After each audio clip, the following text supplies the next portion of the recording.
Aloha. Thank you for joining us here at TruthMadeEasy.com as we continue with our Apologetics Made Easy video training course. In this video, we're going to be looking deeper into the question, are all religions pretty much the same?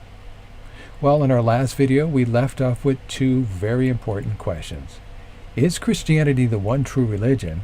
And is Jesus the only way to God?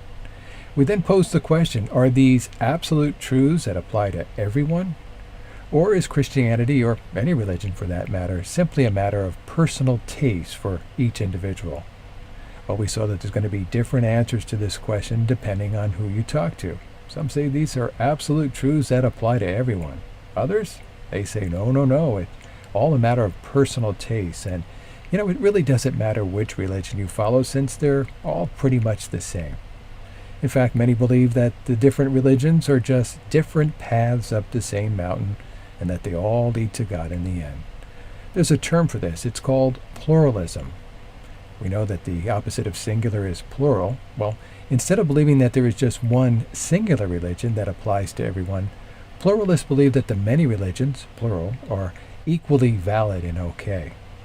One of the mantras we hear today is, true for you, but not for me. According to pluralists, there is no one true religion. Buddhism's true, Islam's true, Hinduism's true. If you want to follow this religion or that worldview, cool, go for it. Just don't think that I'm supposed to follow the same religion you do. And don't judge me if I don't believe the same things you believe. Your religion or worldview may be true for you, but not for me. Religion to the pluralists is sort of like choosing ice cream flavors. You like chocolate, I like vanilla. You like Christianity, I like Islam. She likes Buddhism, he likes Hinduism or Judaism, New Age, or go with atheism if that works for you. Here we have some of the major world religions: Islam, Hinduism, Judaism, Buddhism, and Christianity. Now, as we talk about the different religions, we need to remember that we're to accept and respect those of other faiths. That's the wonderful thing about America. We have the gift of religious freedom. We're free to believe whatever we want to believe. Having said that, it's important we know what we believe and why we believe it. We need to look at what the different religions teach because our eternal destiny is at stake. As we're going to see in this course, what we believe while we're here on earth will determine what our lives will be like after we die. So we want to get it right now when it comes to God. Now, looking here at our truth and taste slide from an earlier video and the major world religions, the pluralists would place religion on which side? Under the side of truth or under the side of taste? They would choose the taste side, along with ice cream, since, according to them, religion is a matter of personal preferences and taste. And again, as we saw earlier, it doesn't matter which religion you choose because all religions are pretty much the same. But you know what? What one discovers when comparing the different religions is that, while there's some similarities among the religions, there are many big differences. Norman Geisler and Frank Turek point this out in their book. We read, while most religions have some kind of similar moral code because God has implanted right and wrong in our consciences, they disagree on virtually every major issue, including the nature of God, the nature of man, sin, salvation, heaven, hell, and creation.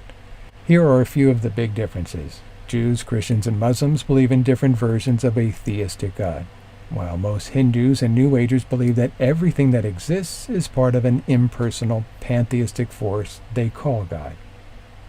Many Hindus believe that evil is a complete illusion, while Christians, Muslims, and Jews believe that evil is real. Christians believe that people are saved by grace, while all other religions, if they believe in salvation at all, teach some kind of salvation by good works. The definition of good and what one is saved from varies greatly. These are just a few of the many essential differences. So much for the idea that all religions teach basically the same things. Greg Koukl, in his book Tactics, touches on the similarities and differences between religions. Here we have two tablets, same shape, same size. They look the same, but they're very different. The one on the left is aspirin, the one on the right is arsenic. Koukl comments, pluralism presumes that the similarities between faiths are more important than the differences. Are aspirin and arsenic basically the same because they both come in tablet form? For some things, the differences are critical. Religion is one of them.